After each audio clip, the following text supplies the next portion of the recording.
Every story hides a secret. Every choice has a consequence. And today's movie will keep you guessing until the very end.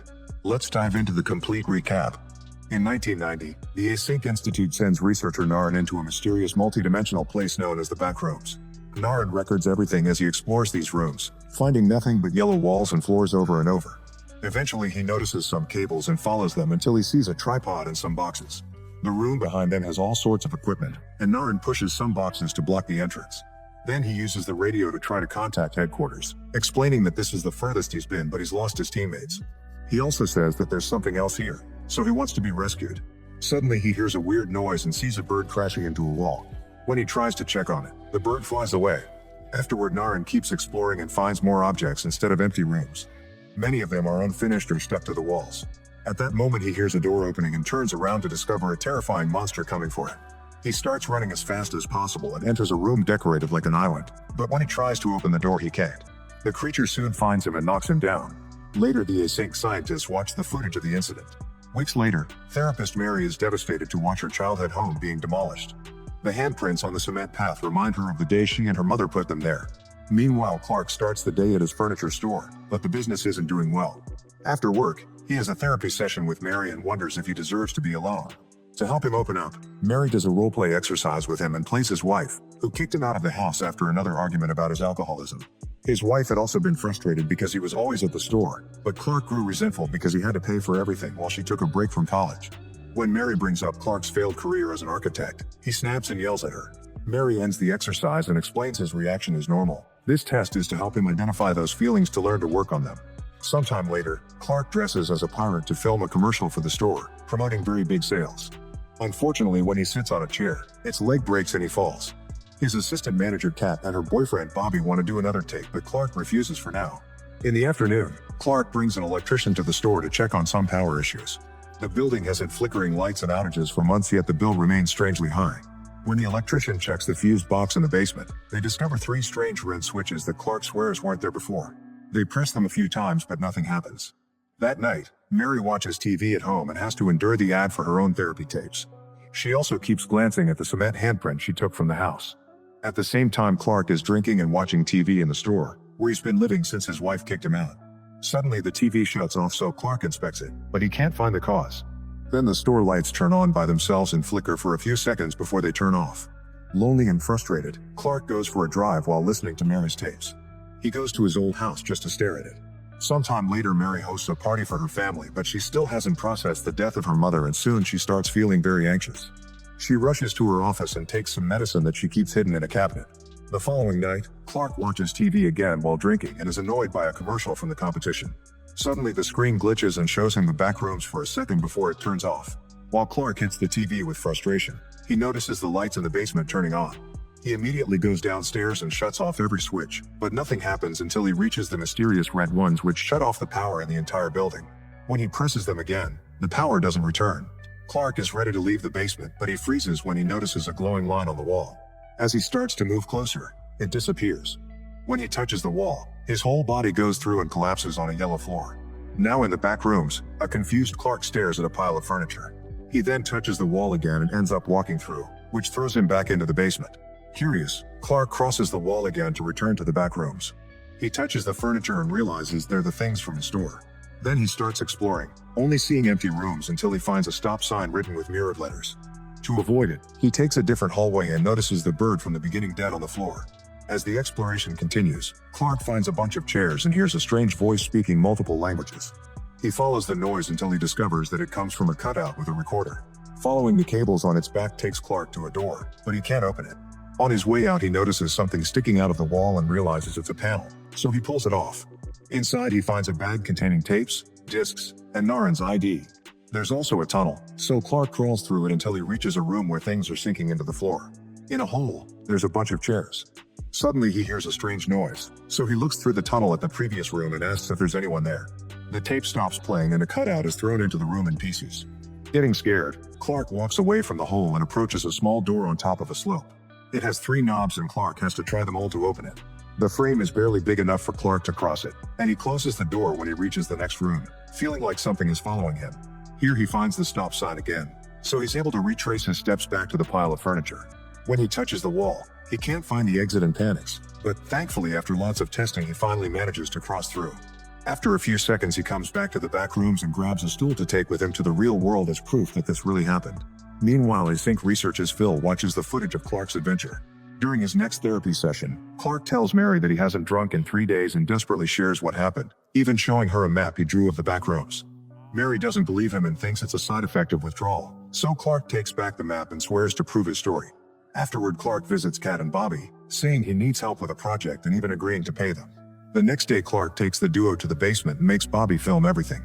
After putting some supplies in a bag and marking the spot on the wall, he quickly goes through it, leaving the others in shock.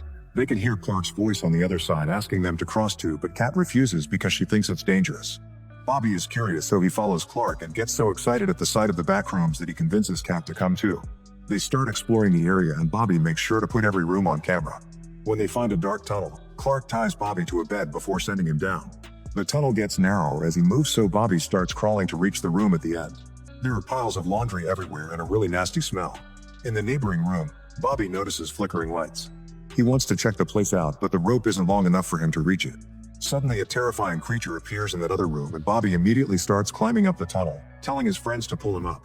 When he reunites with them, he tells them what he saw but is interrupted by the rope trying to pull him back into the tunnel.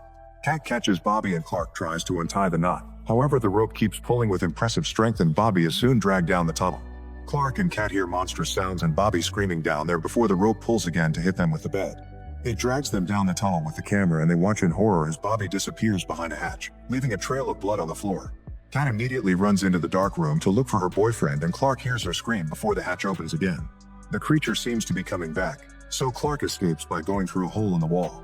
Still carrying a camera, he moves through a lot of trash until he finds a new hole which he uses to come out into a new area that is white instead of yellow. Hearing noises behind him, Clark opens a door and finds the yellow room with the laundry piles.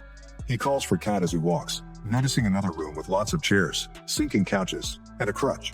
A corridor takes him to a room with children's toys followed by several empty rooms. Clark opens the first door he sees and rushes through it, only to find a Christmas tree playing music and surrounded by mannequins sinking into the floor. Behind the tree, Clark finds a person on a chair and says hello. This person turns on a lamp and reveals he's missing half his body. Then a deformed woman appears in the room and comes after him, so Clark starts running. As he crosses different areas, he sees more Christmas decorations in the front of a house. When he goes through the door, he ends up in a bathroom. After slipping on some water, Clark keeps moving and finds some pools. At that moment he hears Kat behind the wall, so he puts the camera down and tries to find a way to help her. Then something enters the room and grabs the camera. A flashback shows Mary's childhood. Her mother was mentally ill, so the house was always dirty and all the windows were covered with newspapers. One day little Mary tried to open the window, but her mother caught her red-handed and scolded her, reminding her to never go outside because it isn't safe. When the door suddenly was blown up, adult Mary wakes up from this dream. She stares at the cement handprint before she hears her phone ring, but she lets the answering machine take it. Clark leaves a message saying he's never coming back. Meanwhile, Phil watches TV with his family when the ad break plays Clark's pirate commercial. Phil is in shock because he immediately recognizes him. Moments later, Mary arrives at the store, which is empty. There are many envelopes under the door, suggesting nobody has been here for days. She goes inside and calls for Clark to no avail. When she notices the basement lights flickering, she goes downstairs and finds a board with the map he showed her. She also notices the marks on the wall and is shocked to watch a fly disappear into it. After some hesitation, Mary touches the wall and gathers her bravery to cross it. In the back rooms, Mary doesn't find the furniture, only empty rooms and the stop sign. She starts searching the area and eventually she discovers some stuff from her childhood home.